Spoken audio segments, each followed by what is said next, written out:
इस लेक्चर में हम ये पढ़ेंगे कि किस तरह आपका वेब ब्राउज़र जो है उसका सिक्योरिटी मॉडल किस तरह हम बनाते हैं, क्या-क्या उसमें अटैक्स हैं, बाय डिफ़ॉल्ट उसका प्रोटोकॉल क्या सजेस्ट करता है कि किस तरह की सिक्योरिटी फीचर्स होने चाहिए और किस तरह जो है अटैकर्स जो हैं उन सिक्योरिटी फीचर्स को बायपास करते हैं या जो बेसिक कोडिंग है या जो उसका पॉलिसी मॉडल है उसमें हम में से क्या गलतियां हो जाती हैं कि जिसकी वजह से आपके वेब ब्राउज़र्स या वेब पेजेस जो है जो हैक हो जाते हैं. So if you look at this graph from around 2005, a lot of the vulnerabilities जो कि वेब ब्राउज़र्स में थी उनमें से on the top was the XSS or the cross-site scripting. Around 2006 cross-site scripting जो है that had one of the most attacks in 2006, followed by the XCS, SQL injections, ये different type of attacks इनको हम देखेंगे. So a lot of problems that arose in 2006 led to the evolution of the web browser security.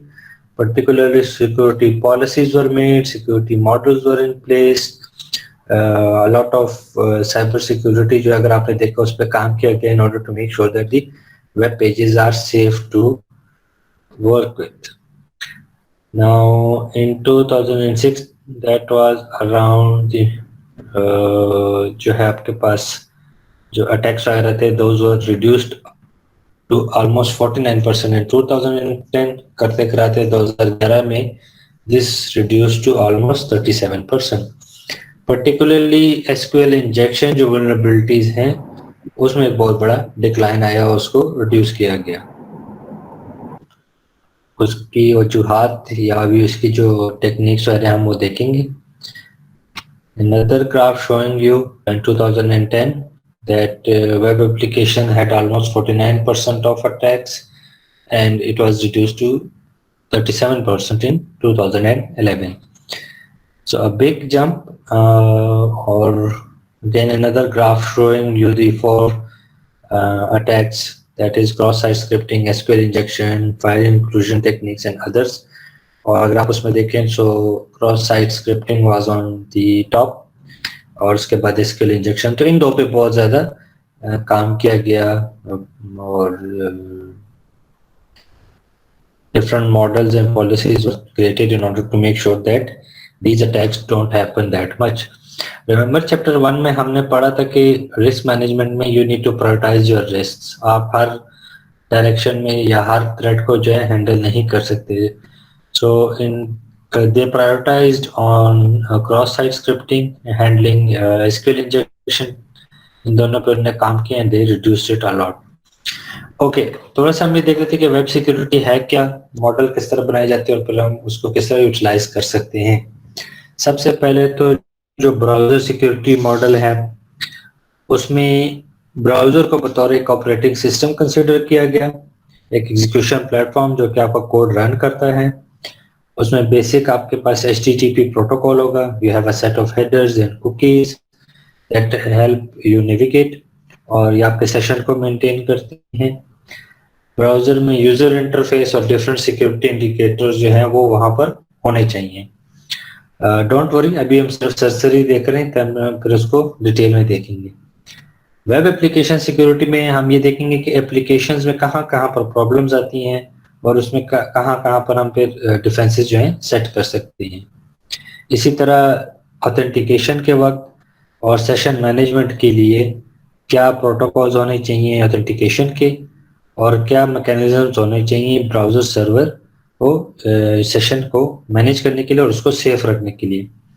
फिर इसी तरह HTTP secure जो है उसके क्या गोल्स हैं, उसकी क्या लिमिटेशंस हैं और वो किस तरह नेटवर्क इश्यूज और ब्राउजर प्रोटोकॉल्स को हैंडल करने में हमारी मदद करते हैं.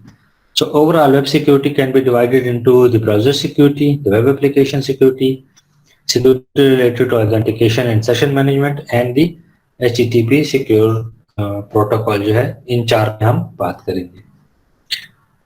Okay, so coming towards first थोड़ा सा web programming की तरफ. Already you guys are familiar with basic HTML. आप लोगों ने प्रोग्रामिंग वगैरह की होगी. वेब डेवलपमेंट आप लोगों ने पढ़ी? जी सर, थोड़ी बहुत। Yes sir. HTML, CSS and PHP. Okay, good. So you have the good idea about कि वेब पेजेस किस तरह डेवलप किए जाते हैं, और उससे रिलेटेड अभी हम उसके इश्यूज वगैरह देख लेते हैं। सबसे पहले वेब सिक्योरिटी के गोल्स क्या हैं? So the first one is that you should be able to safely browse the internet.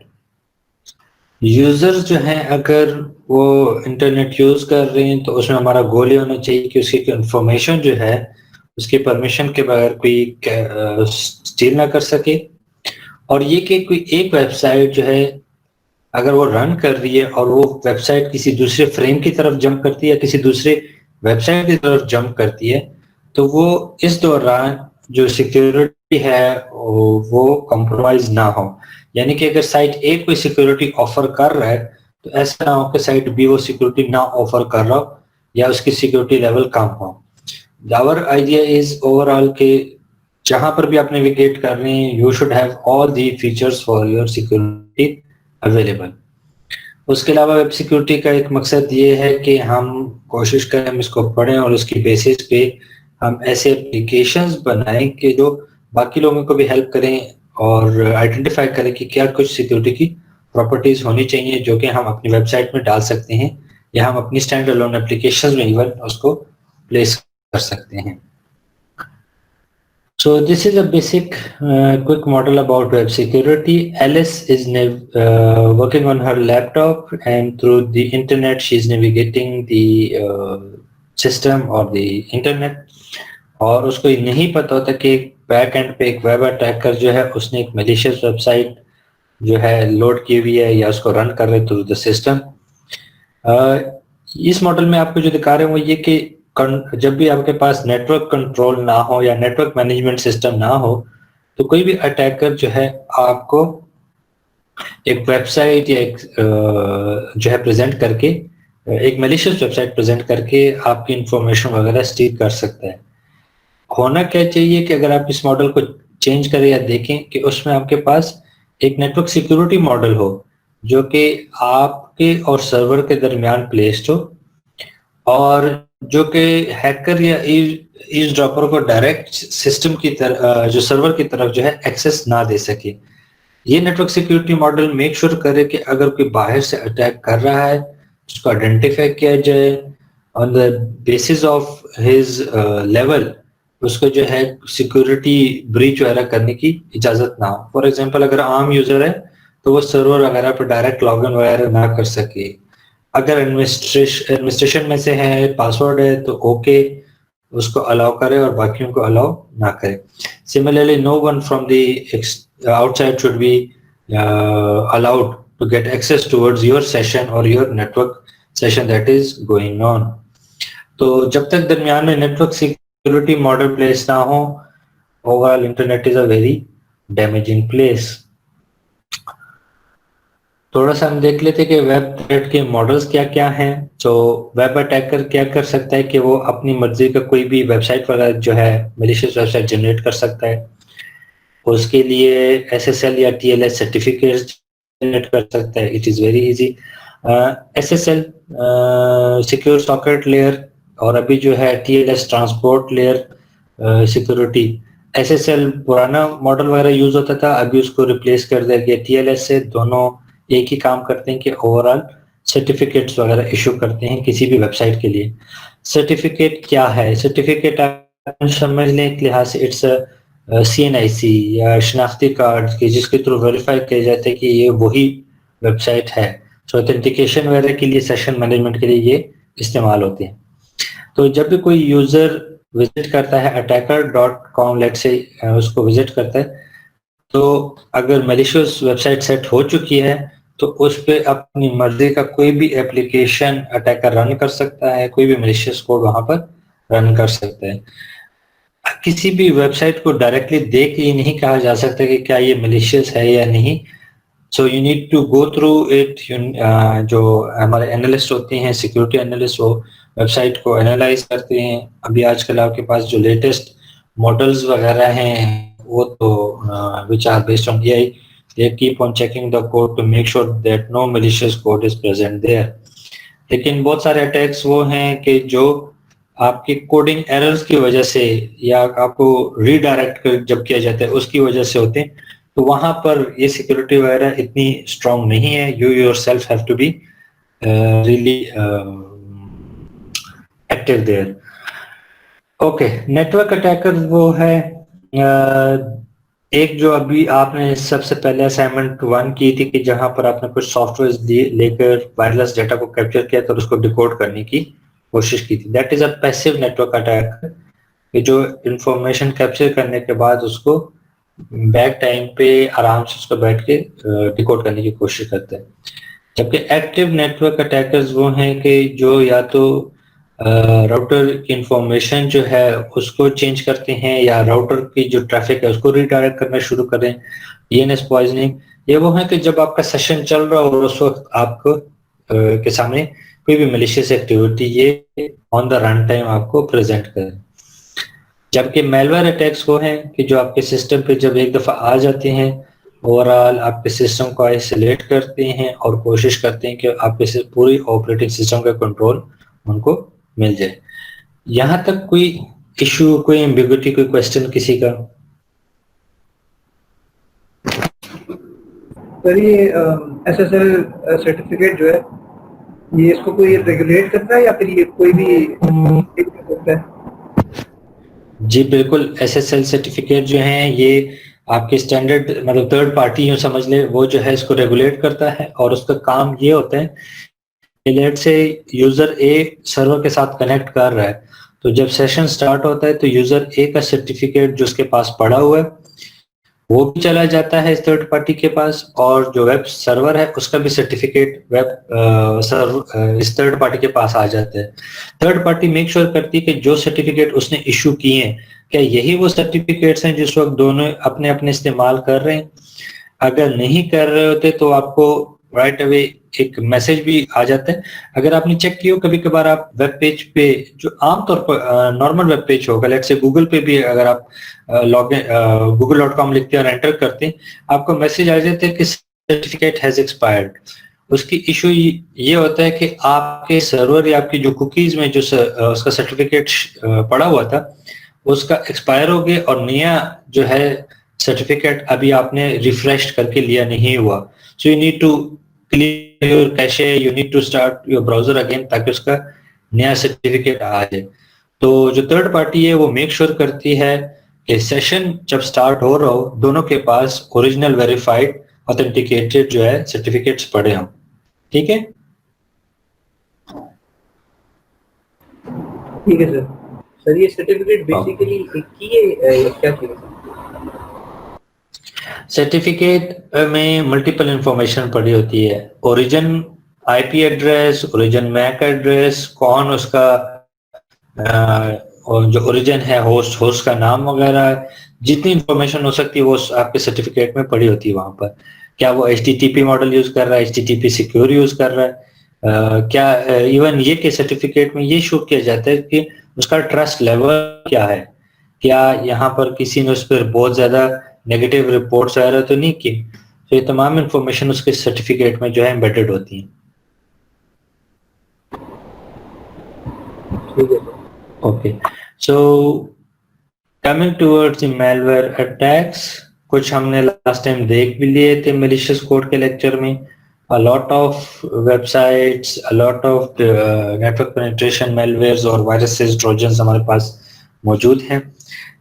Google study in 2007 found out that around 300,000 web pages were infected with trojans, while around 18,000 web pages had some form of adware present on them.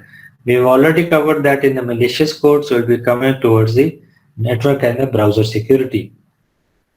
तो हालांकि cross site scripting, SQL injections जो है इन पे हम पढ़ेंगे.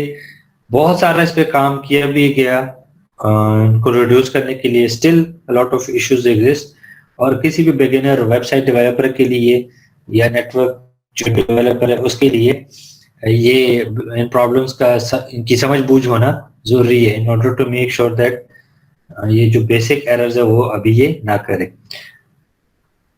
Okay, so will be go through the HTTP protocol. फिर हम ये देखेंगे कि किस तरह कंटेंट रेंडर किया जाता है वेबसाइट पे, आइसोलेशन से क्या मुराद है, नेटवर्क कम्युनिकेशन क्या है, उसमें क्या क्या प्रॉब्लम्स हैं, नेविगेशन करते वक्त क्या प्रॉब्लम्स आती है हमारे पास सिक्योरिटी के लिए, यूजर इंटरफेस के लिए क्या क्या सिक्योरिटी के प्रोटोकॉल्स हैं, कुकीज क्या है, कुकीज किस तरह हैंडल की जानी चाहिए, फ्रेम्स क्या हैं और फ्रेम बस्टिंग क्या टेक्निक है और वो किस तरह हमें सिक्योरिटी प्रोवाइड करती है।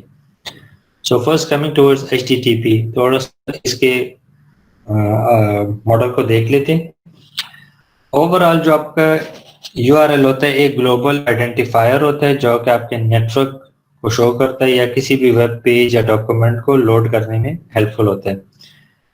URL consists of the, अगर आप शुरू में देखें, you have the protocol name HTTP followed by the host name, फिर उसका पोर्ट एड्रेस जिस पे वो कनेक्ट होता है, the path given here which is इस एग्जांपल में is the class name, and after that you have a query information कि होमवर्क वगैरह जो है आप उसको वहां पर ढूंढ रहे हैं, उसकी क्यूरी को सर्च कर रहे हैं।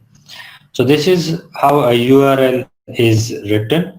इसमें कुछ स्पेशल कैरेक्टर्स हैं, for example %0a for new line, जबकि %2o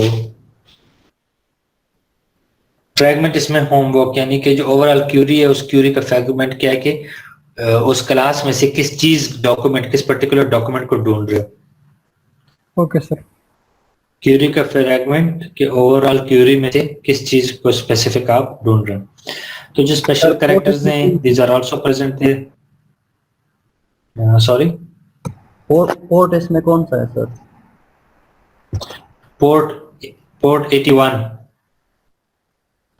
पोर्ट 81 जो है वो यूज हो रही है, ठीक है। Alright, so this is how a URL is written. और इसमें HTTP के दो चीजें हैं या दो हाउ वेब पेज वर्क्स। उसमें ये कि आप HTTP रिक्वेस्ट प्रोटोकॉल है और HTTP गेट, एक आपके पास गेट है और एक आपके पास पोस्ट का प्रोटोकॉल है। तो सबसे पहले किसी भी सेशन के लिए you need HTTP request. This is how the code is written. और या जो आपके पास ब्राउजर में जो HTTP रिक्वेस्ट है वो किस तरह नजर आपको आती है।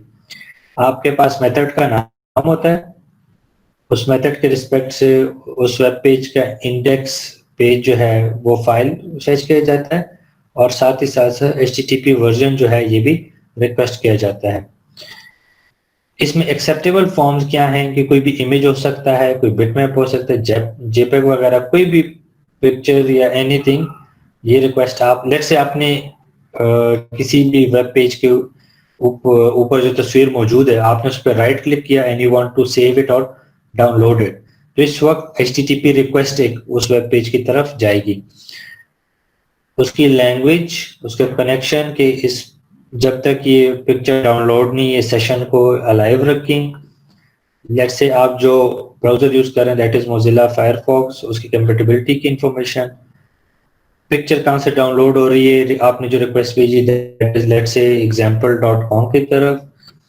ओवरऑल आपको किसने रेफर किया इस वेब पेज की तरफ। So through Google you search the image और Google was your referrer here. Some couple of blank line and some data which are not available here for the GET protocol. अब request करने में क्या issue है? Request करने में कोई issue ही नहीं, you are just putting a request to get some information.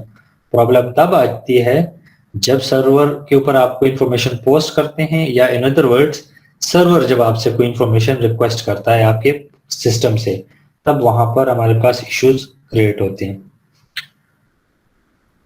जब सर्वर आपके ओर रिस्पॉन्स करता है, so this is what the server sends to you. HTTP version आपको सेंड करता है, उसका स्टेटस कोड ठीक है ठीक नहीं है, रीजन या phrase which is for 200 status code it means that session is okay या सेशन जो है सेटअप हो गया।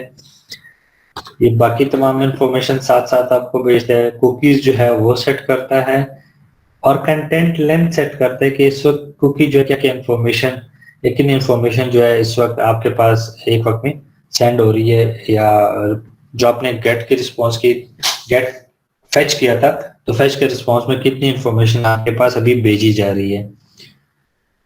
तो रिस्पॉन्स के अंदर आपके पास एक HTML सेक्शन होगा कि जिसमें आपका जो डाटा आपने रिक्वेस्ट किया था वो आपको यहाँ पर एम्बेड होके भेजा जाएगा। ओके, ये आइडिया होगी कि किस तरह HTTP रिक्वेस्ट किस तरह क्रिएट की जाती है या उसका क्या कोड होता है और उसके रिस्पॉन्स में क्या आपके पास कोड या इंफॉर्मेशन जो है भेजी जाती है। Excuse me sir. कोई इशू यहाँ तक? जी सर ये HTTP protocol is more secure या HTTPS? HTTPS जो है दैट इज मोर सिक्योर, ये लेटेस्ट अभी है। सर ये HTTP रिस्पॉन्स की तरफ अभी हम आएंगे। HTTP सर ये गेट और पोस्ट एक्सप्लेन करो, ये side effect, no side effect और साइड इफेक्ट, ये पॉइंट थोड़ा एक्सप्लेन करो। जब आप डेटा रिक्वेस्ट करते हैं तो रिक्वेस्ट में आपके पास जब आप किसी से कहते हैं मुझे डेटा दें, तो ये जो रिक्वेस्ट आप भेज रहे हैं इसमें आपको कोई सिक्योरिटी वल्नरेबिलिटी नहीं है, यहाँ पर आपके पास कोई इशू नहीं आता। लेकिन जब डेटा आपको भेजा जाता है सर्वर की तरफ से या सर्वर आपकी सिस्टम से कोई रिक्वेस्ट करता है, तो वहां पर बहुत सारे इश्यूज क्रिएट होते हैं। वो आगे अभी हम जाके पढ़ेंगे कि पोस्ट यानी कि पॉसिबल साइड इफेक्ट्स क्या क्या हैं और उसको किस तरह हैंडल करने हैं। तो रिक्वेस्ट आप भेज रहे हैं इसमें इतना इशू नहीं, जब आपसे डेटा रिक्वेस्ट किया जाता है या आपको डेटा भेजा जाता है उसमें मैलिशियस कोड, ठीक है?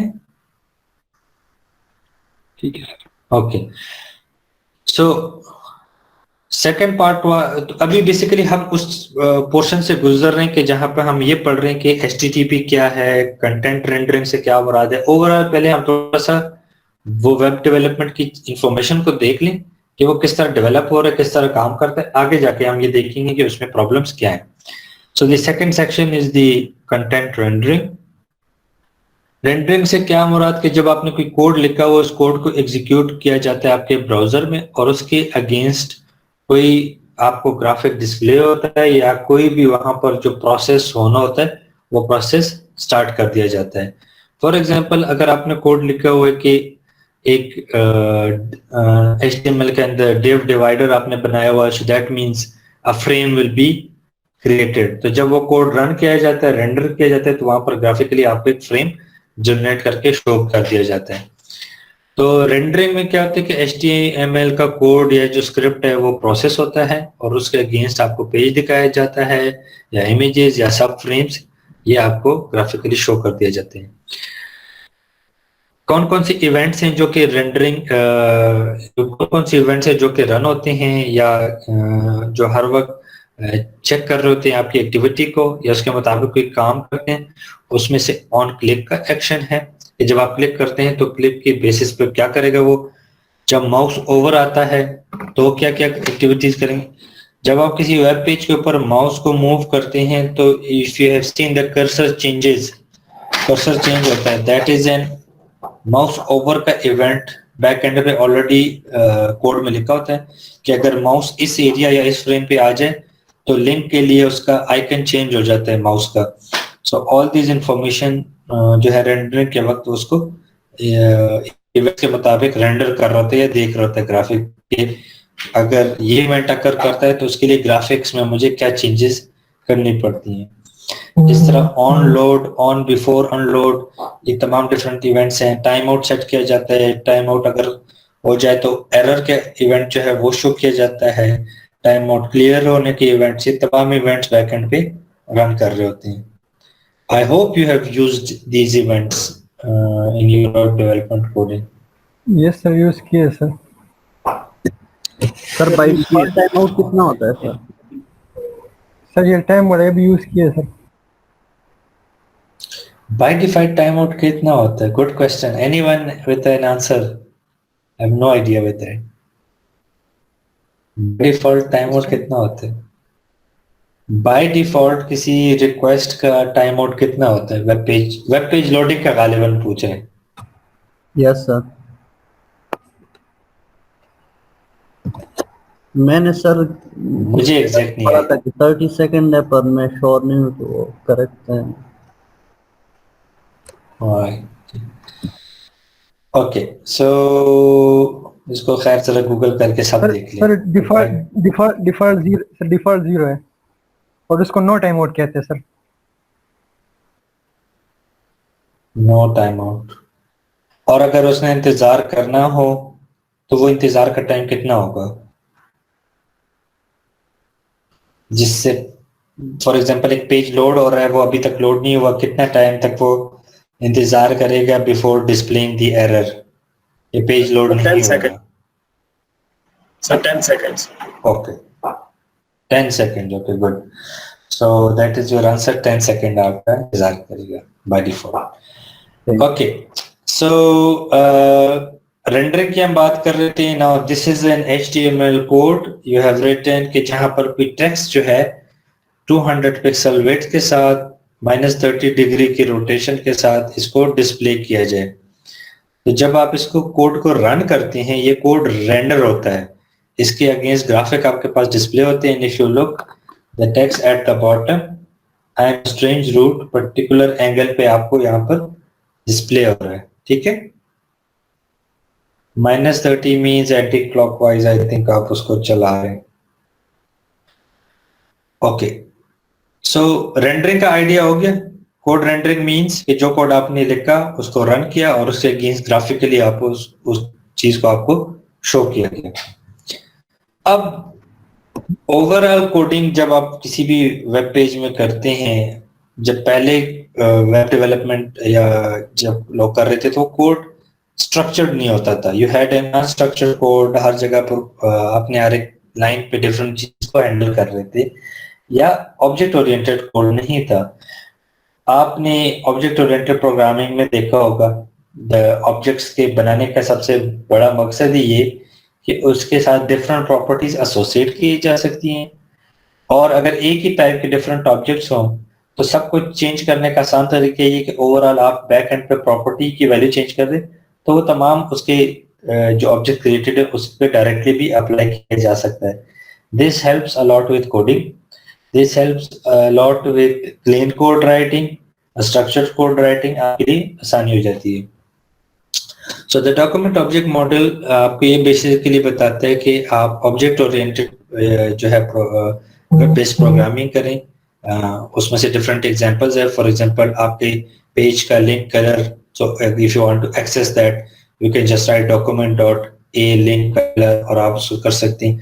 यानी कि आपके वेब पेज के साथ जितनी भी प्रॉपर्टीज उसके एसोसिएटेड हैं उसको वहां पर बतौर एक ऑब्जेक्ट प्रेजेंट किया जाता है।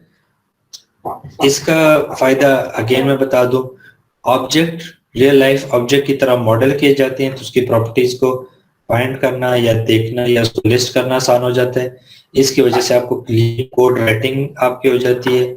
और सबसे बड़ा एडवांटेज ये कि जब आपने ओवरऑल तमाम ऑब्जेक्ट्स को चेंज करना तो आप बैक एंड पे सिर्फ वो जो ओवरऑल ऑब्जेक्ट की प्रॉपर्टी उसको चेंज करें, जितने भी उस टाइप के ऑब्जेक्ट्स क्रिएटेड है सब पे ये प्रॉपर्टी अप्लाई हो जाएगी या सब पे वो चेंजेस अप्लाई हो जाएंगे।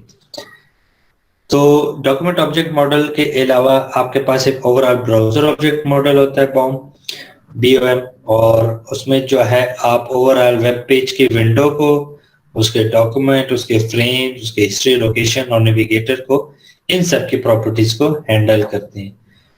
डॉक्यूमेंट जो है ये अलग से जो उसके अंदर एम्बेडेड HTML कोड होता है या उसके अंदर जो फ्रेम्स हैं, फ्रेम्स के अंदर जो कोड लिखा हुआ है उसको हैंडल करने के लिए होता है, जबकि BOM जो है ओवरऑल वेब पेज को हैंडल करने के लिए होता है। यहां तक कोई क्वेश्चन किसी का?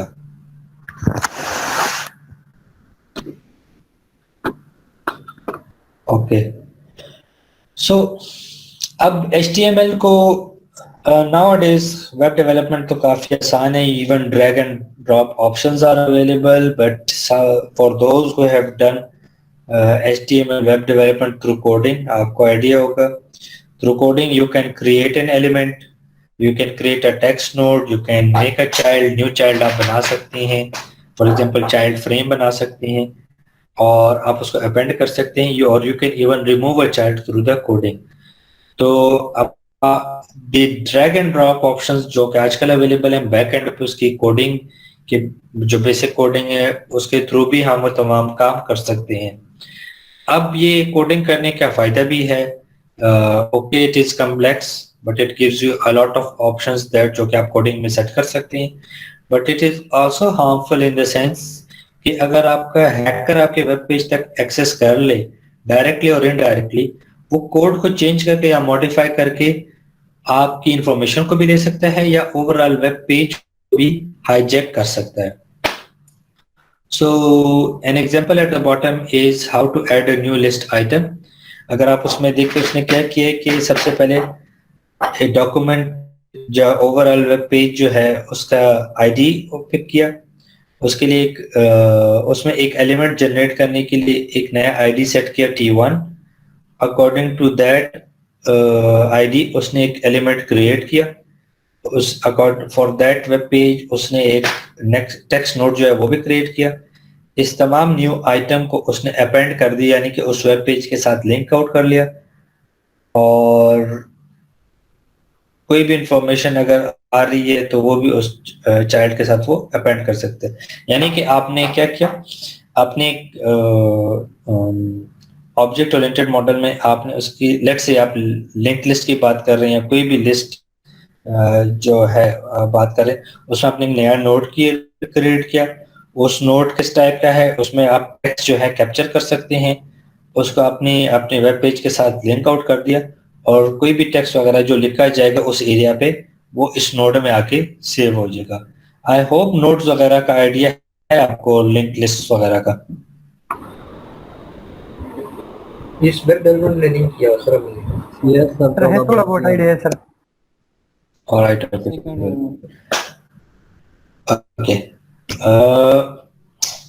ओके. HTML इमेज टैग्स क्या हैं, किस तरह काम करते हैं? So basically you have a piece of code in HTML जिसमें आपने इमेज सोर्स को डिफाइन करना होता है.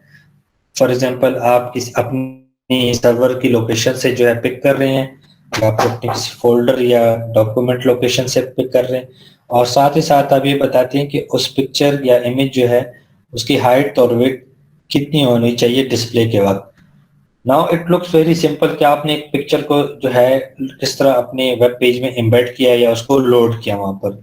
इसमें क्या कुछ सिक्योरिटी इश्यूज आ सकते हैं कि जहां पर इमेज सोर्स मेंशन है वहां पर कोई एक्स्ट्रा इंफॉर्मेशन भी जो है पास की जा सकती है. हाइट और विड्थ के अलावा डिफरेंट इंफॉर्मेशन वहां पर सेंड की जा सकती है, और ये इंफॉर्मेशन हिडन भी हो सकती है जो कि आपको नजर ना आ रही हो. फॉर एग्जांपल जब आप कर्सर किसी एरिया पे हॉवर करते हैं किसी पिक्चर के ऊपर, तो यूजुअली उसके आपने देखा होगा कि वेबसाइट के बॉटम पे आपको उसका लिंक वगैरह शो किया जाता है. Now there are properties available की इंफॉर्मेशन हिडन हो. यू डोंट नो कि the picture you are clicking on will open up that picture, उस पिक्चर को डिस्प्ले करेगा, या उस पिक्चर पर क्लिक करने की वजह से अगर उसके साथ कोई मैलिशियस लिंक एम्बेडेड है तो वो उसकी तरफ आपको रिडायरेक्ट कर लेगा. और this is how the hackers what they do is के लोगोज वगैरह क्रिएट करते हैं विच में लुक राइट, लेकिन जब आप उसके ऊपर क्लिक करते हैं तो आपको दूसरी पेज की तरफ रिडायरेक्ट कर लेते हैं. An example of that may be a lot of you have experience, जब आपने कहीं से कोई प्रोग्राम वगैरह खास तौर पे पायरेटेड वर्जन जब कोई लोग कर रहे होते हैं डाउनलोड, वी हैव सीन के वहां पर 3 डाउनलोड के बटन होते हैं. कभी देखा ये? यस सर, ये सर होता है, बिल्कुल होते हैं सर.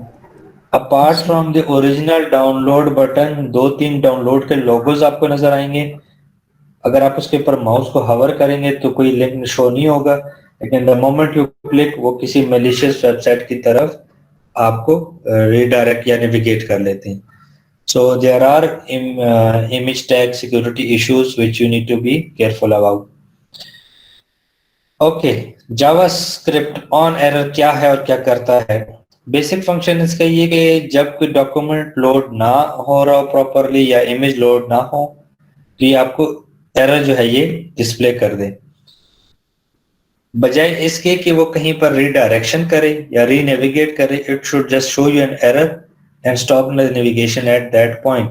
एग्जांपल दी हुई है image source which is image.gif, एक आपके पास इमेज है, और ऑन एरर क्या है कि आपको एक अलर्ट मैसेज दिखाया जाए कि the image will not be loaded किसी भी रीजन की वजह से, चाहे इमेज अवेलेबल नहीं है, टाइम आउट हो तो आपको ये एरर डिस्प्ले हो जाना चाहिए। ओके,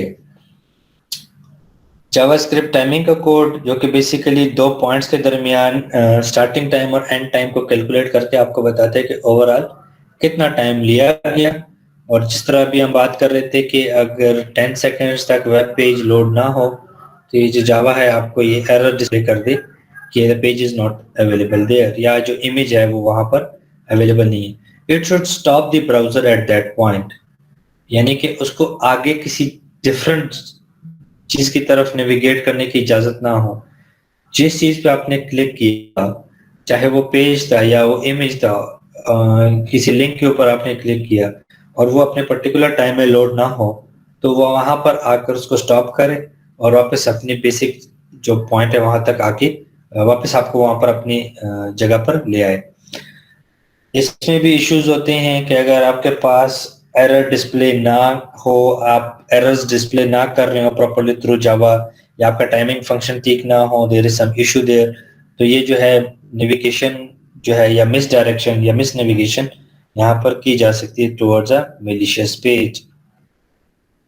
कोई क्वेश्चन इसमें? No sir.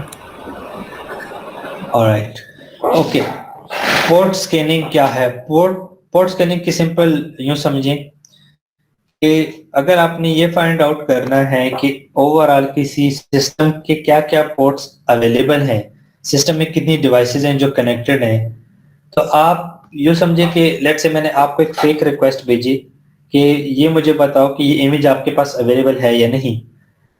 आपका सिस्टम क्या करेगा कि सर्वर और सर्वर से कनेक्टेड जितनी डिवाइसेस हैं उन पे सर्च करेगा कि क्या ये पिक्चर अवेलेबल है या नहीं।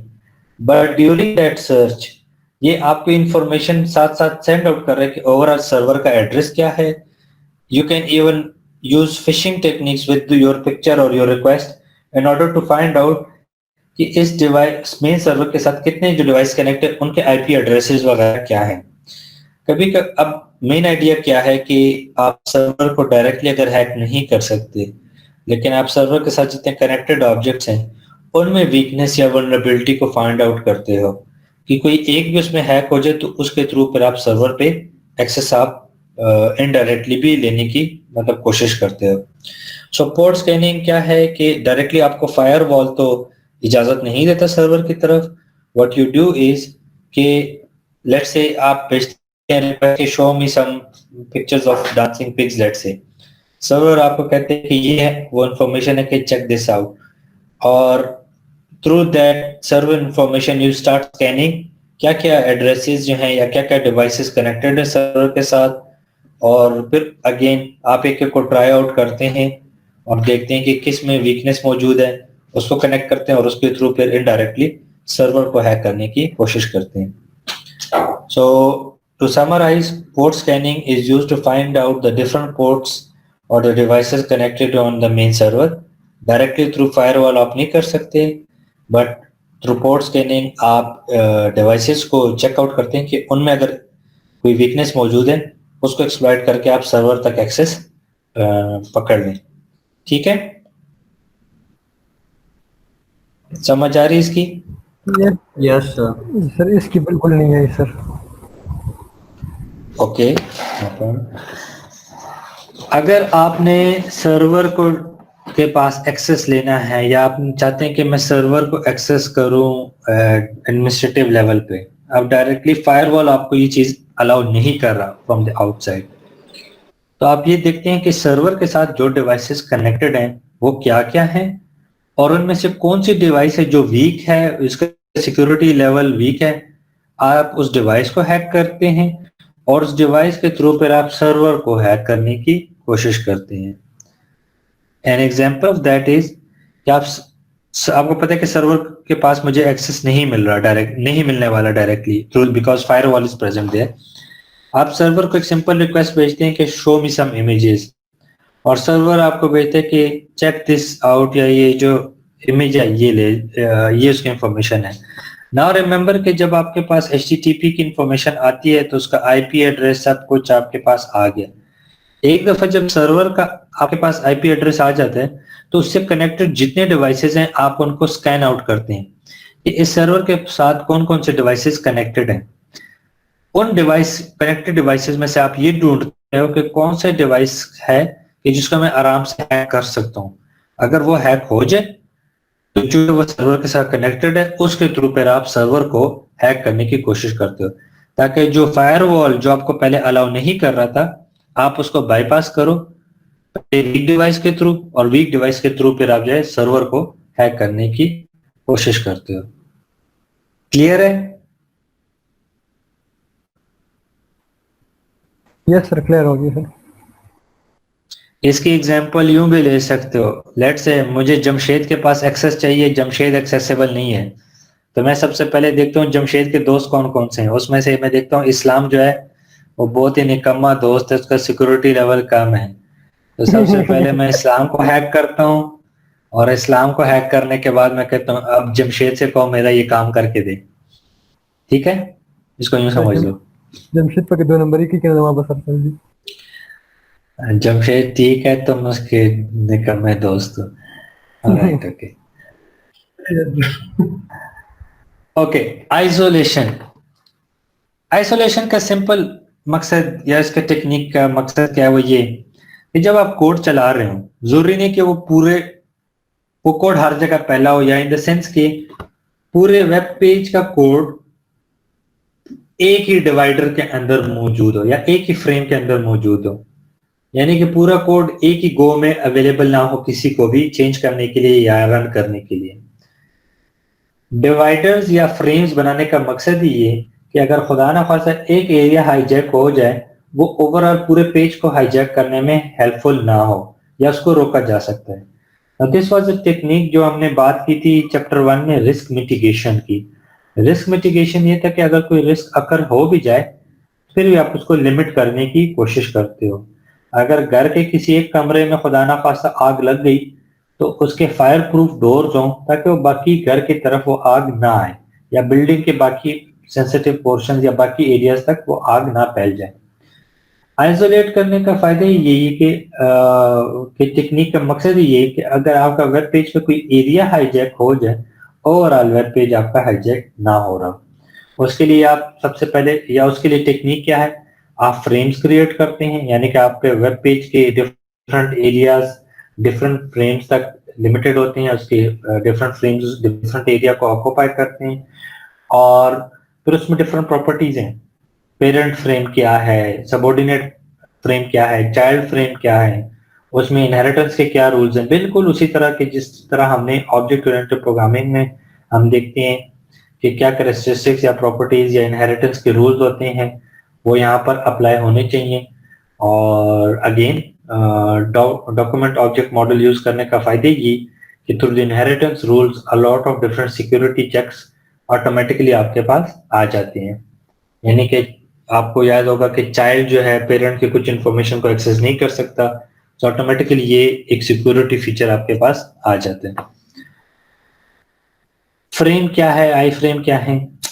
फ्रेम की हमने एग्जांपल देख ली, यहाँ पर कोड लिखा हुआ है, there is a small frame generate किया। इस फ्रेम का नाम है hello.html जिसकी हाइट 100 जबकि विड्थ 450 पिक्सल्स हैं, और उसके अंदर आपको एक मैसेज शो कर रहा है कि if you can see this, यानी अगर आपको टेक्स्ट नजर आ रहा है इसका मतलब है आई फ्रेम प्रॉपरली लोड नहीं हुआ। Iframe means the inline frame that is available inside your document page. I hope this is okay. This is an example. This is not an example. Let me. इस slide को ही अगर आप web page consider कर लें तो ये जो pink colour का टेक्स्ट बॉक्स है ये बेसिकली खुद से एक इनलाइन फ्रेम है। जो कोड इसके अंदर लिखा हुआ है वो फिलहाल यहाँ तक लिमिटेड है। अगर आपके पास इसी के ऊपर आप सिक्योरिटी फीचर्स अप्लाई कर रहे हैं through object oriented programming DOM model के थ्रू, तो ये बाकी वेब पेज को हाईजैक करने से रोक लेता है। उसका हम आगे एग्जांपल्स देखेंगे कि किस तरह। फ्रेम्स क्यों इस्तेमाल करने चाहिए? सबसे पहले तो ये कि आपके स्क्रीन एरिया में से थोड़ा सा एरिया उसके लिए डेलीगेट किया जाता है या डेडिकेट कर दिया जाता है। अगर फ्रेम हाईजैक हो भी जाए तो आइसोलेटेड हो, बाकी पेज तक एक्सेस ना मिले। अगर कोई एक उसका फ्रेम का या वो जो आई फ्रेम का कोड है वो रन ना कर रहा हो या उसमें कोई एरर हो या वो ब्रेक हो जाए तो वो एरिया ब्रोकन हो, बाकी पेज स्टिल भी काम कर रहा हो। May be you guys have experience, कभी कभार आप वेब पेज रन करते हैं या किसी वेब पेज को नेविगेट कर रहे हैं, उसमें से आपको इमेजेस नजर ना आ रहे हो, वो इमेजेस प्रॉपरली लोड ना हो, लेकिन बाकी टेक्स्ट जो है वो आपको नजर आ रहा होगा। Have you guys experience that? Yes, sir, many times. Yes, sir. ये पॉइंट दोबारा बोल सर। ओके,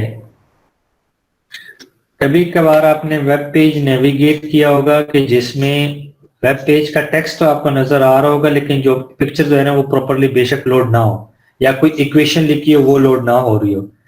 तो अगर वो ना भी हो रही, बाकी आपको टेक्स्ट नजर आता है, उसकी वजह ये जो इक्वेशन है या जो पिक्चर है वो अलग से फ्रेम्स थे। अगर वो फ्रेम्स काम ना भी कर रहे हो, मेन पेज अभी भी आपके पास अवेलेबल है और वो काम करना चाहिए। यानी कि ओवरऑल पूरे सिस्टम को नहीं फेल होना चाहिए किसी एक पोर्शन की फेलियर की वजह से। और ये भी कि एक पोर्शन या एक फ्रेम अगर हाईजैक हो जाए तो उसकी वजह से पूरा पेज हैकेबल ना हो। ठीक है? यस सर, समझ आइए। Yes sir. Okay, Windows interact क्या है? विंडोज इंटरैक्ट ये कि जब आप किसी पेज के ऊपर या विंडो के ऊपर क्लिक करते हैं वो एक सब विंडो आपके पास ओपन करता है। फॉर एग्जांपल यहाँ पर आपका जो ईमेल चैट वगैरह है ये एग्जांपल शो की गई है।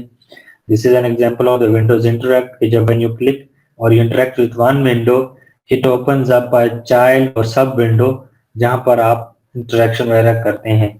When you close this sub window you move back to the main window.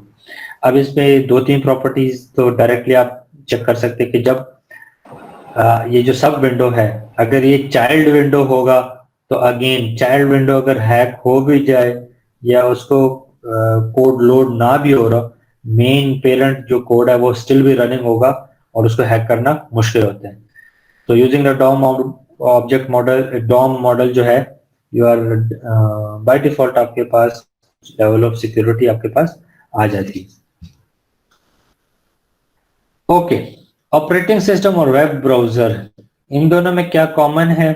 तो ऑपरेटिंग सिस्टम में आपके पास जो प्रिमिटिव फंक्शंस हैं उसमें से सिस्टम कॉल्स हैं, प्रोसेसेस हैं, आपके पास हार्ड डिस्क के रीड राइट एक्सेस के फंक्शंस हैं। जबकि वेब ब्राउजर में आपके पास डॉक्यूमेंट ऑब्जेक्ट मॉडल पड़ा हुआ है, आपके पास फ्रेम्स हैं, you have some cookies and you also have some local storage available. Part of hard disk बतौर रैम जो है आपके वेब पेज के साथ एसोसिएटेड होती है, उसके लिए डेडिकेट की जाती है ताकि वो आराम से या ज्यादा मेमोरी के साथ काम कर सके, पर्टिकुलरली जब हाई ग्राफिक्स वगैरह रेंडर करना हो। ऑपरेटिंग सिस्टम में हु इज द प्रिंसिपल और the administrator? So you have some principals और administrators and you also have some users. Users को जो है लिमिटेड एक्सेस कंट्रोल अवेलेबल होता है।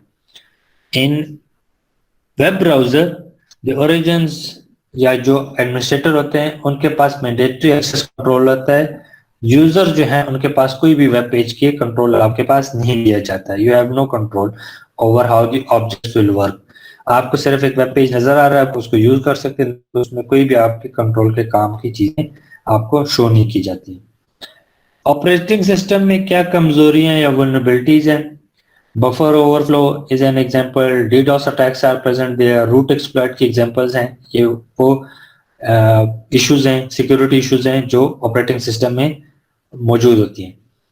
जबकि वेब ब्राउजर में क्या कॉमन है इसके रिस्पेक्ट से कि वहां पर क्रॉस साइट स्क्रिप्टिंग अवेलेबल है, यानी कि एक मैलिशियस कोड या मैलिशियस टेक्निक्स अवेलेबल है, उसमें क्रॉस साइट स्क्रिप्टिंग है, उसमें क्रॉस साइट रिक्वेस्ट फॉर्जरी है, कैशे हिस्ट्री अटैक्स हैं, फ्रेम बस्टिंग है, फ्रेम रिलेटेड आपके पास जो है हैकिंग की टेक्निक्स हैं, डीएनएस स्पूफिंग है, डीएनएस रिलोकेशन है। ये तमाम चीजें वहां पर मतलब ये तमाम वीकनेसेस वहां पर आपके पास मौजूद हैं वेब ब्राउजर में।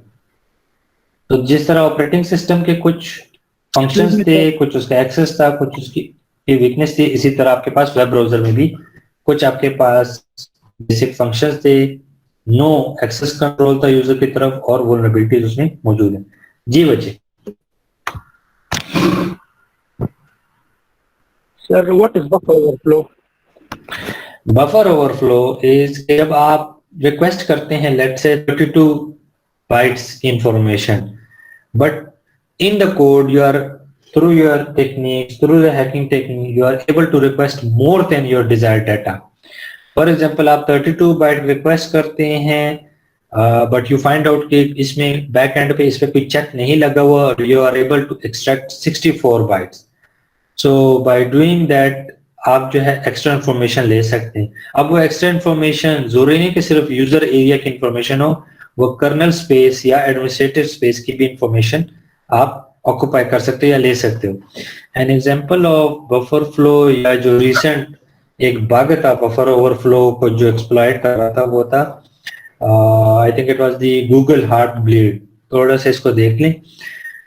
रिसेंट एक एपीआई के लिए कोई कोड लिखा गया था, उसमें जो डेवलपर था उसने इस चीज को नहीं चेक किया था। फॉर एग्जांपल एक सिंपल इफ एल्स है कि if request is more than 32 तो उसको डिनाई किया जाए। वो इफ एल्स लेट से अगर ना अवेलेबल हो तो यूजर जो है 32 से ज्यादा बाइट्स की इंफॉर्मेशन जो है वो रिक्वेस्ट कर रहा था।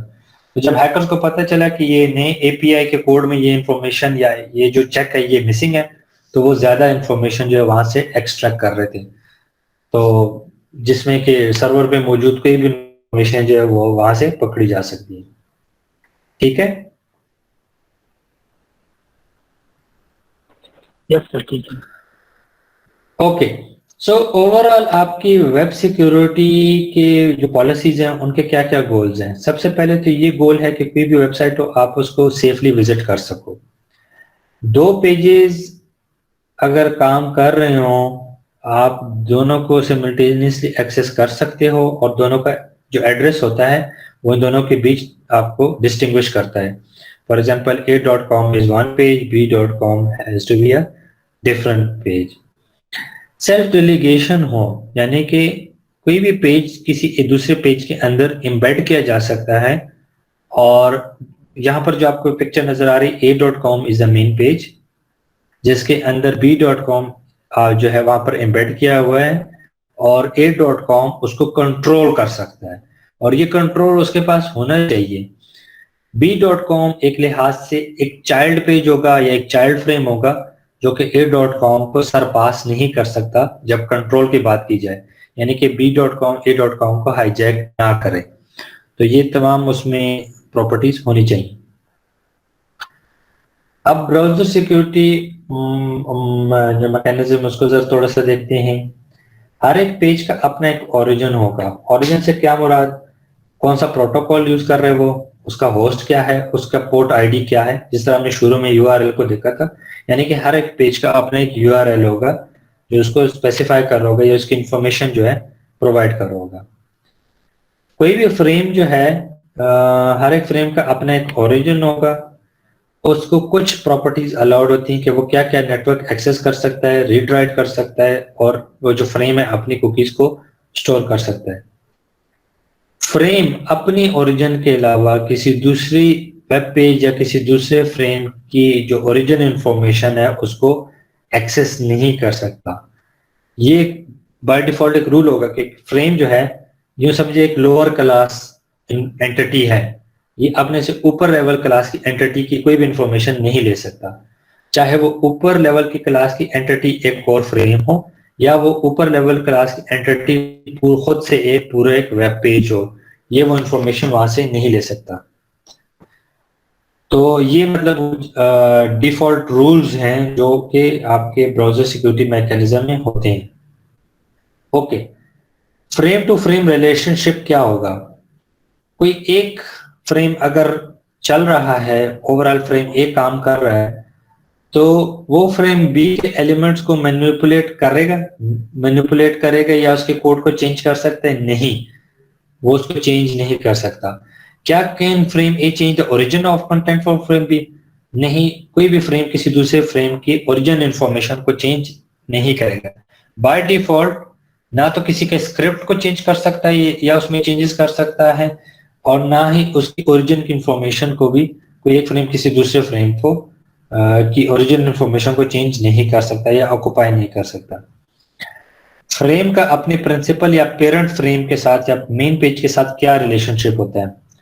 वो कुकी रीड कर सकता है, वो कुकी राइट कर सकता है, लेकिन वो मेन पेज की कुकी को राइट नहीं कर सकता या रीड नहीं कर सकता। इस फ्रेम का काम अपनी कुकीज तक ही लिमिटेड होता है। यहां तक कोई क्वेश्चन किसी का?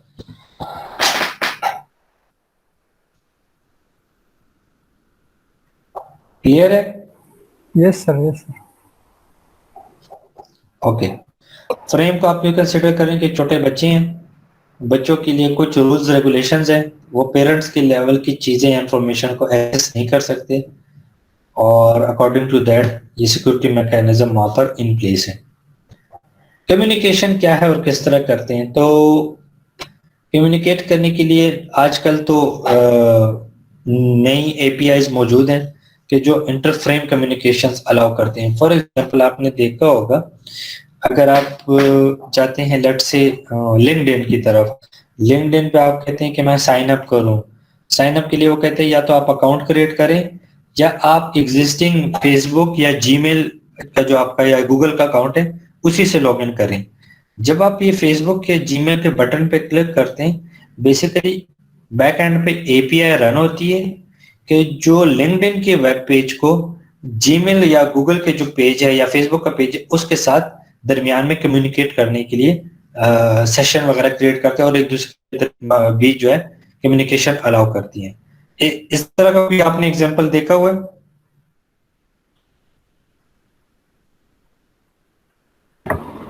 Yes sir. इस तरह का एग्जांपल आप लोगों ने उम्मीद है देखा होगा कि अगर आप किसी वेब पेज पे अकाउंट नहीं बनाना चाहते तो आप अपनी जीमेल या फेसबुक से लॉगिन करते हैं। सो बेसिकली एपीआई रन होती है और वो फेसबुक और उस पेज के दरमियान कम्युनिकेशन अलाउ करती है। So it works like a channel. Yes sir, बिल्कुल होता है सर, हर दफा। सर ये पर्टिकुलर फ्रेम कॉल होता है उस गूगल या का, यानी उसका पूरा का पूरा सर पेज पीछे से लोड हो रहा होता है, आपस में जब कम्युनिकेट कर रहे होते हैं सर? पूरा पेज नहीं लोड होता, उसकी स्पेसिफिक इंफॉर्मेशन सिर्फ शेयर होती है, मतलब उसका एक फ्रेम कॉल होता है सिर्फ। स्लाइड शेयर भी सर लिंक्डइन पे ही खुलता है। यस। ओके, सो थोड़ा सा हम ये देख लें कि हमने उस वक्त बात की थी कि मैसेज रिक्वेस्ट जब आप करते हैं HTTP वगैरह, तो रिक्वेस्ट करने में इशू नहीं था। मसला ये था कि जब आप उस मैसेज को वहां पर पोस्ट करते हैं या आपसे कोई इंफॉर्मेशन ली जाती है, लेट्स से आपके वेब पेज a.com के ऊपर आपने एक मैसेज लिखा हुआ है अटैक इज एट डॉन, और उसके नीचे एक लिंक दिया हुआ है कि जब भी इसके ऊपर क्लिक करते हैं तो ऑटोमेटिकली b.com की तरफ आपको रीडायरेक्ट कर ले। इसमें क्या इशू है? क्या इशू आपको डायरेक्टली इसमें नजर आता है? सर वो दूसरे वेबसाइट कोई भी मलेशियस हो सकता है, हमारा डेटा कैप्चर कर सकते हैं सर। बिल्कुल ठीक। बाय डिफॉल्ट मेन पेज जो है, अगर आप उसके किसी इंफॉर्मेशन को क्लिक करते हैं, it should not redirect you towards any website. वो दूसरी वेबसाइट मलिशियस हो सकती है, आपका डाटा कैप्चर कर सकती है। तो अगर आप ये सेकंड कोड देखें, ये जो ग्रे में लिखा हुआ है, सेकंड कोड में अगर आप देखें, इसमें लिखा हुआ है कि ओरिजिन क्या है और ओरिजिन का डेटा क्या है, और इसी तरह इसको सिर्फ लिमिट करो। ऐसा ना हो कि a.com पे क्लिक करके आप b.com की तरफ जा रहे हो। It should be limited to only a.com and only the data of a.com। ठीक है सर बाज़ औक़ात जब हैकर आपके वेबसाइट को रीडायरेक्ट कर देते हैं home.html या index.html, तो उसमें सर वो डेटाबेस को एक्सेस कर सकते हैं, यानी सिर्फ वो रीडायरेक्ट कर देते हैं, उनके पास कोई डेटा नहीं जाता? नहीं, जब तक उसने पूरे पेज को नहीं हैक किया तो वो आपके डेटाबेस तक नहीं पहुंचा। नॉर्मली वो किसी ना किसी फ्रेम को हाईजैक कर लेते हैं और उस फ्रेम के थ्रू सिर्फ आपको रीडायरेक्ट करते हैं। जब तक आपका बाकी पेज काम कर रहा है, इसका मतलब है अभी आपके बाकी सर्वर की तरफ उसको एक्सेस मौजूद नहीं है।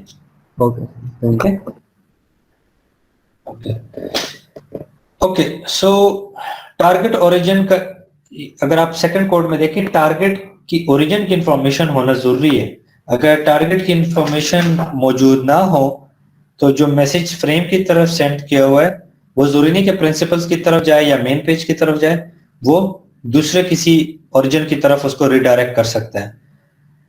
एन एग्जाम्पल ऑफ दैट अगर आप देखें यहाँ पर आपके पास शो की गई, होना क्या चाहिए था कि गैजेट जब भी क्लिक हो गैजेट का बटन तो वो टॉप पे जो पोस्ट मैसेज है उसकी तरफ जाए, लेकिन अगर वहां पर कोई इसको हाईजैक कर रहा हो या चेंज कर रहा हो, ओरिजिन की इंफॉर्मेशन ना हो, तो अटैकर अपनी मर्जी के किसी भी पेज की तरफ उसको रिडायरेक्ट कर सकता है। So the origin information must be present in the coding. अगर आप इसका भी देखें रियल लाइफ, आप कोडिंग कर रहे हैं, आपको ये जो फर्स्ट कोड है ये लिखना इतना मसला नहीं होता। यू कैन सॉरी, ये जो सेकंड कोड है ये लिखना इतना मसला नहीं होता। All this depends on your coding practice, कि आप जो है सिक्योर कोडिंग प्रैक्टिस कर रहे हैं या नहीं। अगर आप सिंपल लिखते कि http://a.com तो भी काम करता, लेकिन अगर आप ओरिजिन इंफॉर्मेशन डालते हैं तो that means you are making it much more secure, और कोई उसको हाईजैक या हैक या रीड डायरेक्ट जो है नहीं कर सकता। ओके, सो नेविगेशन ओके। जब आप कोई वेब पेज जो है उस पे आप नेविगेट कर रहे हैं, उसको में से गो थ्रू कर रहे हैं, सर्फ कर रहे हैं, एक अटैक जो कि या अटैक जिसको हम कहते हैं गुनिन्स्की अटैक, वो ये है कि आपके मेन पेज की साइट पे या कहीं पर एक फ्रेम में किसी हैकर ने इंफॉर्मेशन एम्बेड कर दी है कि जो वहां पर उसके थ्रू अपने मैलिशियस कोड की तरफ रिडायरेक्ट कर रहे हैं। फॉर एग्जांपल अगर आप यहाँ देखें, ये AWG लॉगिन जो शो हो रहा है, ये जरूरी नहीं कि ये सेफ सिक्योर लॉगिन हो या ये गूगल लॉगिन हो। वही लोगो वही टेक्स्ट यूज करके वो आपको यहाँ से मिस डायरेक्ट कर रहा है या रीडायरेक्ट कर रहा है अपने वेब पेज की तरफ। ओके, अगर ये फ्रेम हाईजैक्ड है, इस फ्रेम को हैकर ने ऑलरेडी हाईजैक किया हुआ है, सो थ्रू दैट वो क्या करेगा, वो यहाँ की इंफॉर्मेशन, इस फ्रेम की इंफॉर्मेशन अपनी तरफ रीडायरेक्ट कर लेगा। This is a simple Guninski attack जो कि लोग करते हैं, या अगर आप में से किसी ने साइबर सिक्योरिटी या एथिकल हैकिंग का कोर्स लिया हो तो ये गुनिन्स्की अटैक आपको वहां पर दिखाया जाएगा, या आपको कहते हैं कि इसको ट्राई आउट करें। ओके, पॉलिसी क्या होनी चाहिए? यस सर वो समझवाती सर हैक करे, वो हैकिंग करते हैं सर।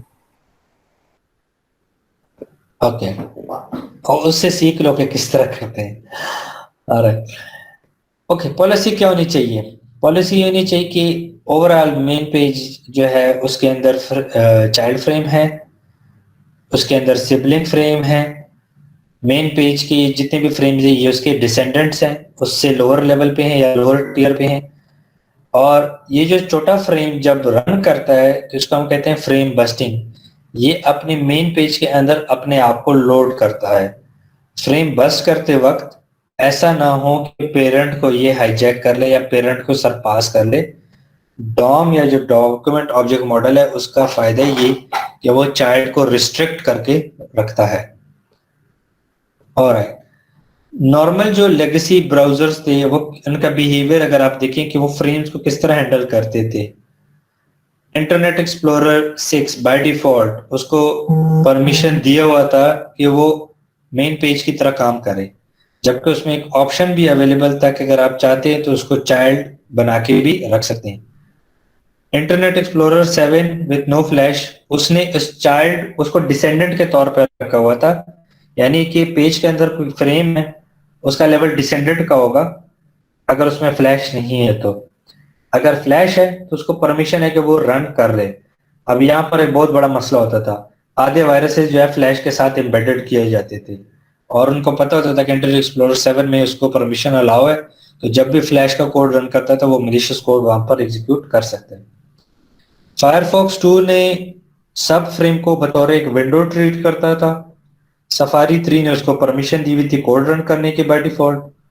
ओपेरा 9 उसको बतौर विंडो ट्रीट करता था, जबकि HTML5 उसको चाइल्ड के तौर पे ट्रीट करता था। ये मुझे बताएं इस वक्त इन सब में से कौन सा सबसे ज्यादा सेफ सिक्योर प्रोसीजर फॉलो कर रहा है? Google Chrome sir. Safari sir. Firefox. Safari sir. Sir opera नहीं है सर? नहीं, फायरफॉक्स इज मोर सिक्योर। जो उसको बतौर चाइल्ड ट्रीट कर रहा है। रिमेम्बर, डिसेंडेंट इतना सेफ सिक्योर लेवल नहीं जितना चाइल्ड है। चाइल्ड के बिल्कुल जो है ना, मतलब वो बच्चा है, बच्चे को इतनी परमिशंस अवेलेबल नहीं।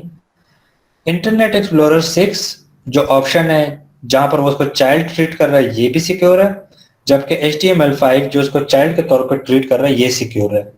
इससे अपर लेवल वो है कि जो उसको विंडो या डिसेंडेंट ट्रीट कर रहा है, और उससे अपर लेवल वो है जो लीस्ट सिक्योरिटी का है, जो कि परमिसिव है, यानी कि आपने उसको ऑलरेडी परमिशन दी है, तो वहां पर you are least concern about your permissions there. ठीक है, अब इसी चीज ये चैट की को बात सकती है।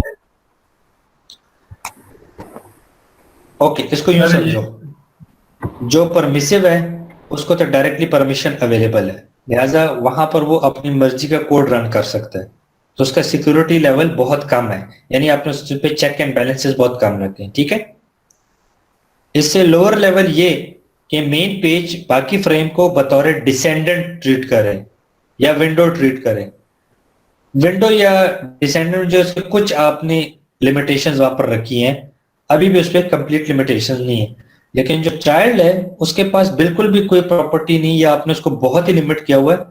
वो फ्रेम बस्टिंग भी नहीं कर सकता, वो फ्रेम दूसरे फ्रेम के ओरिजिन इंफॉर्मेशन भी नहीं ले सकता, एक फ्रेम को रिडायरेक्ट भी नहीं कर सकता, एक फ्रेम के थ्रू पेज को भी हैक नहीं कर सकता, और एक फ्रेम के थ्रू दूसरे फ्रेम को भी हैक नहीं कर सकता।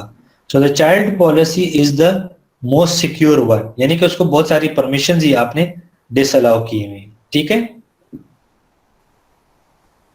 जी सर। ओके। अब इसी चीज को जब ब्राउजर्स अपडेट हुए तो उन्होंने इसको किस तरह हैंडल किया? Let me see if I have picture available, this one.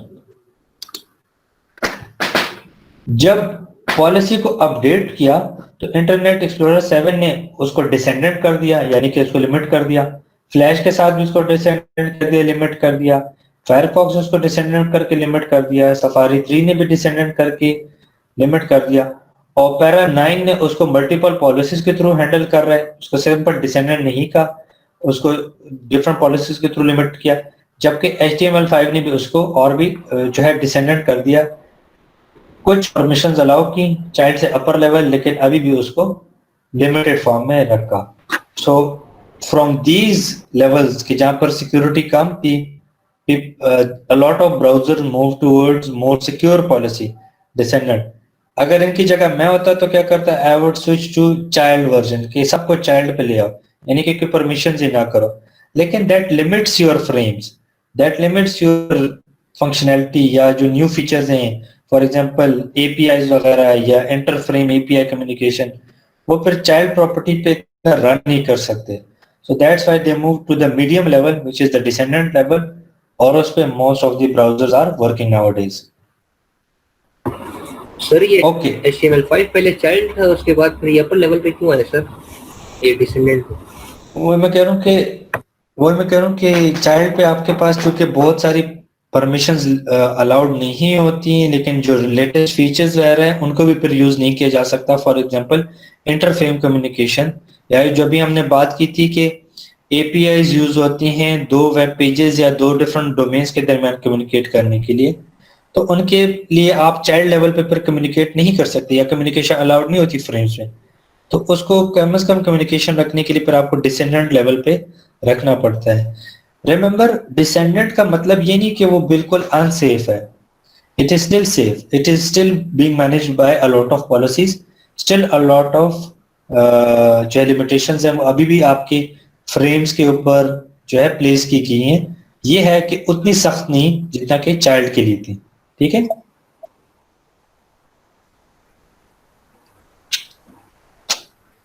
Okay. So sir आज के लिए इतना काफी नहीं है सर, क्लास अरेंज करके लेंगे सर। आई थिंक टोटल अभी बाकी आगे सिर्फ पिक्चर्स दिए हैं. Let's find it out. इसको वाइंड अप करते हैं बच्चे. हाँ, इसको फिर से खत्म करते हैं. Okay, security user interface. नहीं, इस आगे पिक्चर्स दिए मोस्टली. सिक्योरिटी यूजर इंटरफेस, अगर आप इस वेब पेज को देखो, ऊपर लिखा है Bank of the waste, bankofthewest.com उसकी वेबसाइट है. अगर आप उसके ऊपर माउस लाते हो तो यहाँ पर आपको नजर आ रहा है कि ये bankofthewest.com की तरफ ही डायरेक्ट होगा. इससे आगे पीछे ये मूव नहीं होगा. लॉक का मतलब सिक्योर प्रोटोकॉल जो है यूज हो रहे हैं. ग्रीन कलर का मतलब HTTPS सिक्योर जो है वो यूज हो रहा है. It's much more secure. क्या यहाँ पर आप पासवर्ड लिखेंगे? Yes, it is safe to write your password here. सवाल ये आता है कि इन 3 जगहों पे क्या क्या मसले आते हैं. किसी ने लिखा हुआ है attacker.com/login और नाम लिख दिया Bank of the West. Give me your password. क्या आप यहाँ पर लॉगिन करेंगे? नहीं करेंगे, because it's a phishing web page. कर लो ट्राई, कोई बात नहीं. Okay, right away you are able to identify that it is not HTTP secure. So someone can be mimicking. Someone can be mimicking the page. It is not safe, secure. Anyone can capture the data या information जो भी आप login करेंगे. Second, किसी ने जो है इस चीज को देखा हो कि बैंक ऑफ द वेस्ट की जगह W की जगह $V डाल दिए. So is it safe, secure? No, it is not safe, secure. कि आप इसको यहाँ पर इस पेज को यूज करो. So West W को अगर W के साथ रिप्लेस किया, lot of people might still fall prey to it. You have to be careful there. Another thing, web page पे आपने क्लिक किया या एक वेब पेज है जिसका नाम है portfolioonline.metavente.com और वो कह रहा है कि मैं बैंक ऑफ द वेस्ट का वेब पेज हूँ. क्या आप यहाँ पे करेंगे? नो. ये तो वो वेबसाइट ही नहीं कि जिसपे जो है Bank of the West exist करती है originally. Okay, overall page is attacker.com. उसके अंदर बैंक ऑफ द वेस्ट का पेज है. क्या आप उस पर लॉगिन करेंगे? नहीं. यहाँ पर उसने सिर्फ वेब पेज को मिमिक किया हुआ है. The main parent page is attacker.com जो कि ओवरऑल इंफॉर्मेशन को हैक या हाईजैक कर रहा है. So you will not do that. Okay. Problem कहाँ पर आ जाती है आजकल के कोडिंग के रिस्पेक्ट से? जब आपका आधा पेज HTTP पे काम कर रहा हो और बाकी आधा पेज HTTPS पे काम कर रहा हो. मिक्स कंटेंट की वजह से बहुत सारे एरर्स या बहुत सारे लूप होल्स प्रेजेंट होते हैं. You can just go through this slide and you will find out क्या क्या उसमें है. सिंपल बात ये, आजकल HTTPS आ गया है तो जब अगर आपने वेब पेज के ऊपर कोई कंटेंट रखा हुआ है, मेक श्योर कि वो HTTPS को ही फॉलो कर रहा है, उसके प्रोटोकॉल को, और उसमें कोई भी इंफॉर्मेशन HTTP की मौजूद नहीं. पुराना मॉडल सेफ सिक्योर नहीं था, नया मॉडल सेफ सिक्योर है. उसके मुताबिक कोडिंग या उसके मुताबिक वेब पेज डिस्प्ले हो जाना चाहिए. यहाँ पर अगर आप देखें HTTP लिखा हुआ है. It can easily be hijacked. Someone can hijack that session very easily. HTTPS में करना ये मुश्किल हो जाता है. The better way is to okay. Now this is much more better. अगर आपने हर जगह HTTP लिखा हुआ है, why not just empty it out? HTTP लिखो ही ना. जब HTTP लिखोगे नहीं, by default ये automatically HTTPS जो नया है उसके लिए ये कोड मतलब उसके मुताबिक हो जाएगा या उसके मुताबिक चेंज हो जाएगा. So HTTP लिखने के बजाय just remove that. This empty section shows that it is by default now going to use the HTTPS, which is much more secure.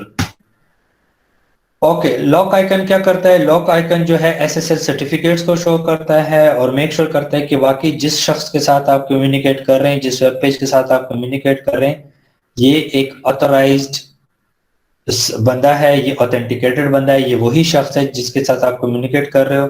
उसकी ऑथेंटिकेशन हुई है यूजिंग द SSL सर्टिफिकेट्स, यानी कि उसका CNIC काइंड ऑफ प्रेजेंट है और CNIC verified है कि ये वही शख्स है.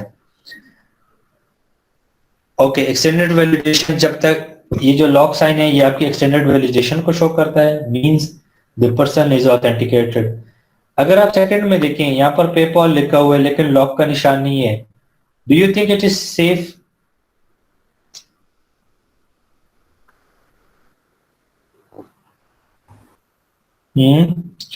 अगर लॉक का निशानी दैट मीन्स उसका एक्सटेंडेड वैलिडेशन सर्टिफिकेट मौजूद नहीं है, it might still be unsafe. और अगर आपने ये जो बॉटम पे इस बात पे जरा गौर करें कि अगर एक्सटेंडेड वैलिडेशन साइट लोडिंग एक ऐसी वेबसाइट फॉर एग्जांपल verisign.com जो कि ईवी सर्टिफाइड है, वो पेपाल को लोड कर रही है और पेपाल खुद से उसका अपना वैलिडेशन सर्टिफिकेट नहीं है, ईवी सर्टिफिकेट नहीं है, तो वो कोई वार्निंग आपको जनरेट नहीं करेगा। So you have to be careful before going on to any page to make sure to verify कि वाकई extended validation present है या present नहीं है। A good idea is nowadays a lot of antivirus जो है वो network antivirus या network आपको antivirus available है कि जो कि आपको वेब पेज को verify करके शो कर देता है और आपको ये भी बता सकता है कि ये वेब पेज सेफ सिक्योर है, यानी कि उसकी extended validation में मौजूद है, SSL सर्टिफिकेट में मौजूद है। You don't have to do that manually. The new antiviruses give you that information right away. For example, अगर मैं बात करूं, मैं Avast इंटरनेट सिक्योरिटी यूज करता हूं, तो मुझे हर वेब पेज के अगेंस्ट एक कलर बार शो करता है जो कि मुझे बताता है कि ये पेज कितना सेफ सिक्योर है या नहीं है। ओके, स्टेटस बार में किस तरह जो है स्पूफिंग की जाती है, या इसको डीएनएस स्पूफिंग कहते हैं, या डीएनएस स्पूफिंग इसको कहते हैं। होता क्या है कि अगर आप क्लिक कर रहे हैं लेट से paypal.com की वेबसाइट पे, बैक एंड पे उसके कोड में लिखा हुआ है कि जब भी इस डीएनएस के ऊपर आओ तो वो उसको रीडायरेक्ट कर ले evil.com की तरफ। Now it may look very कि ये किस तरह किया जाता है, it is very easy to do that.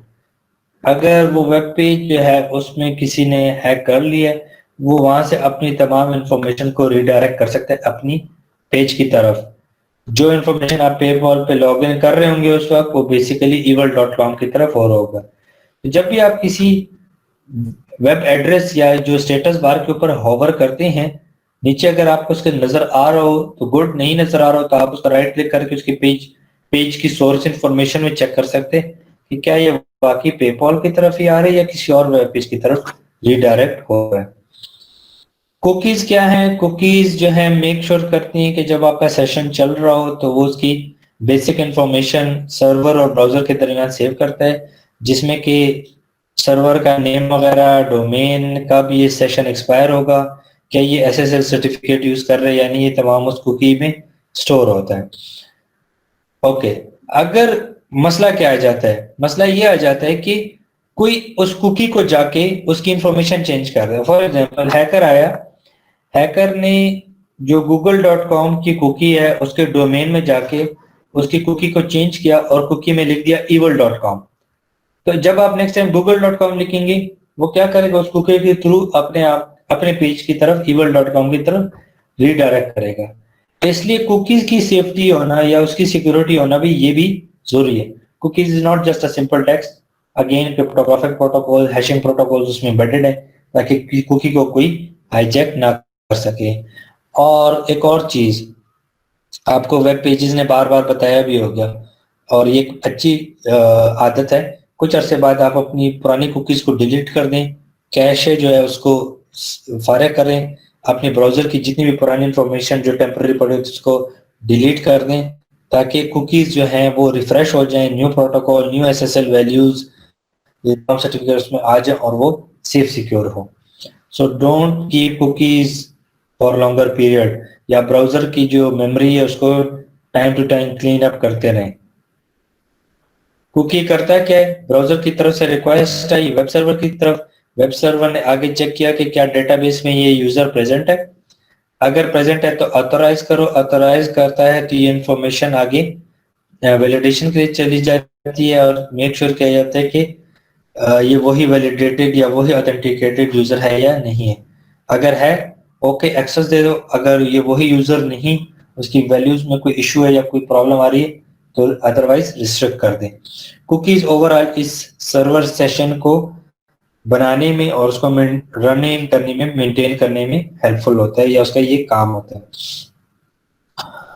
At most 20 cookies एक वेबसाइट के लिए होनी चाहिए, जिसमें कि बाय डिफॉल्ट 3 KB साइज होना चाहिए किसी भी कुकी का।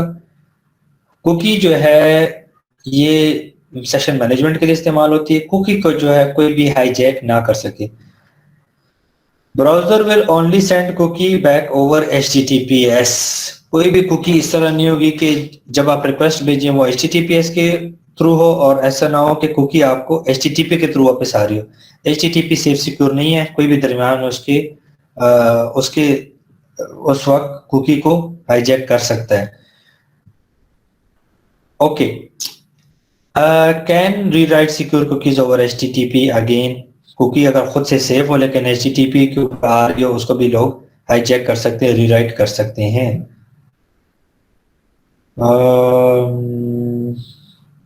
ओके, और इसमें क्या है? The main idea is HTTPS इस्तेमाल करो। Cookie basically Yes. होता क्या है? ये क्या इन्फॉर्मेशन होती है इसके पास, क्या बेसिकली करता है? कुकी एक छोटी सी फाइल है कि जिसमें बेसिकली ये इंफॉर्मेशन मौजूद है कि सर्वर के साथ आप कनेक्टेड हो, क्या सर्वर या जो यूजर है वो ऑथेंटिकेटेड है यानी वेरीफाइड बंदा है। उस कुकी आपको ये बताते हैं आपके लिए वेब पेज किस तरह का नजर आए, उसको पर्सनलाइज करने में हेल्पफुल होता है। और कुकी जो है ट्रैकिंग के लिए इस्तेमाल होती है कि कौन से यूजर मेरी पेज पे कितनी दफा आया, कितनी दफा क्लिक किया, ये इंफॉर्मेशन भी वो इस्तेमाल करते हैं। कुकी अच्छी चीज भी है, कुकी बुरी चीज भी है। फॉर एग्जांपल, आप जाते हैं आपने एयर टिकट खरीदना है, जब आप पहली दफा जाते हैं PIA.com पे तो एक कुकी क्रिएट होती है और PIA.com के सर्वर को बताया जाता है कि आफ्ताब खान आया है और वो एक टिकट परचेज कर रहा है। वो कुकी मैनेज करती है कि यूजर आफ्ताब खान है, सर्वर PIA है, दरमियान में इनका सेशन चलेगा, वेब पेज शो होगा, लेकिन मेरी इंफॉर्मेशन कुकी में सेव हो जाती है, मेरे क्लिक हुआ है। प्रॉब्लम ये आती है कि ये PIA वाले या बाकी जो एयरलाइंस है वो क्या करते हैं, नेक्स्ट टाइम जब आप दोबारा पेज कहीं लोड करते हैं या रिफ्रेश करते हैं, दोबारा उस विजिट करते हैं, वो ये चेक करते हैं क्या ये बंदा हमारे पेज में दोबारा है। अगर दोबारा आया है और उसकी क्लिक काउंट ज्यादा है, they can even change the ticket rates for you. उन्हें पता है ये बंदा इंटरेस्ट ले रहा है, they can change the rates for you. तो ये कुकी जहां पर फायदेमंद है वहां पर खतरनाक भी है, या आपके लिए थोड़ी बहुत नुकसानदेह भी है। बिजनेस के लिए अच्छी चीज है, जो लोग बिजनेस कर रहे हैं वो थ्रू कुकीज ये इंफॉर्मेशन लेते जाते हैं कि कौन सा यूजर कितनी दफा आया, कितना इंटरेस्ट शो कर रहा है। ठीक है, सही है सर। लिहाजा अगर कहीं टिकट खरीदने हो तो कोशिश करो कि वो दोबारा उस वेब पेज को विजिट करने से पहले तमाम कुकीज को फारिग कर दो। ओके, फ्रेम क्या है, फ्रेम बस्टिंग क्या है? फ्रेम्स हमने बात कर ली। फ्रेम बस्टिंग से हम बात ये है, से मुराद ये है कि जब कोई फ्रेम का कोड रन हो तो पूरे पेज के अंदर वो फ्रेम अपना कोड को रन करके अपने आप को या उस कोड को एग्जीक्यूट करके वो ग्राफिक्स या उस पेज को डिस्प्ले कर दे। प्रॉब्लम क्या आती है, आई फ्रेम के कोड में पहले तो आपने दिया हुआ है कि सोर्स है क्या, सोर्स तो आपने बता दिया google.com, ये फ्रेम google.com को यहाँ पर डिस्प्ले करेगा। इसके नीचे कुछ एरिया है कि जहां पर आप टेक्स्ट या कमांड्स लिख सकते हैं। Most of the browsers ignore that, which is very wrong. अगर यहाँ पे मैं लिख दूं कि सोर्स ये है लेकिन रीडायरेक्ट करो evil.com की तरफ, तो ये फ्रेम आगे जाके evil.com की तरफ रीडायरेक्ट करेगा मेरी तमाम इंफॉर्मेशन को। तो फ्रेम बस्टिंग में इस चीज को जो है के थ्रू कंट्रोल किया जाता है कि जब भी कोई पेज लोड हो तो अपने एक्चुअल या करेक्ट इंफॉर्मेशन को शो करे और वो कहीं पर भी रीडायरेक्शन वगैरह जो है वो उसके थ्रू उसको प्रिवेंट करे। ओके, फ्रेम बस्टिंग से एक और चीज भी होती है कि वेब पेज, जिस वेब पेज का हम यहाँ पर शो किया, फॉर एग्जांपल यहाँ पे google.com था, तो वो google.com को उसी फ्रेम में से ना शो करे, उस वेब पेज की तरफ रीडायरेक्ट करे। और अच्छी ऑप्शन ये होनी चाहिए कि न्यू टैब में उसको खोल दिया जाए ताकि वो पेज अलग से खुद एक पेरेंट पेज हो। यहाँ पर अगर आप देखें google.com एक चाइल्ड पेज है, ठीक है। इस फ्रेम को, इस टेक्स्ट यहाँ पर अगर मलिशियस कोड लिखा जाए, इस फ्रेम को हाईजैक किया जा सकता है और ये फ्रेम ओवरऑल इस मेन पेज को भी फिर आगे जाके हाईजैक कर सकता है। हालांकि पेरेंट है but there are different hacking techniques available कि जिसके थ्रू इसको हाईजैक किया जा सकता है। ऑलराइट, सो फ्रेम बस्टिंग से ज्यादा अच्छी चीज क्या है कि जहां पर आप ये इंफॉर्मेशन लिख रहे हैं कि अगर लोड ना हो रहा अबॉर्ट को करो, यानी उस पेज को स्टॉप करो, उसके बजाय आप ये कह सकते हैं कि लोकेशन की इंफॉर्मेशन के बाद कि उसका ओरिजिन क्या है, किस पेज की तरफ जाना है, उस लिंक के बाद आप पेज का कोड लिख दो कि वो उस फ्रेम में वहां पर उसको डिस्प्ले करे और वहां पर उसको लिमिट करके रखे। ऑलराइट, सो इन समरी हमने देखा कि HTTP क्या है, कंटेंट रेंडर किस तरह किया जा सकता है, आइसोलेशन का क्या फायदा है, उससे हम लिमिट कर देते हैं कि एरिया को, कम्युनिकेशन के लिए क्या प्रोटोकॉल वगैरह होने चाहिए, नेविगेशन के लिए क्या है, यूजर इंटरफेस को किस तरह सिक्योर करना चाहिए, कुकीज क्या हैं, किस तरह सेशन मैनेज करती हैं, किस तरह उसको लिमिट करना चाहिए, फ्रेम जो है वो फ्रेम बस्टिंग करें, टेक्निक को यूज करें, यानी कि फ्रेम्स को लिमिट, फ्रेम्स को वहां पर पूरा पेज लोड करने की इजाजत ना हो, पेज किसी नए विंडो नए टैब में शो करे, वहां पर सिंपल उसका लिंक या बेसिक लोगो वगैरह शो करे ताकि उस फ्रेम के थ्रू मेन पेज को हाईजैक ना किया जा सके।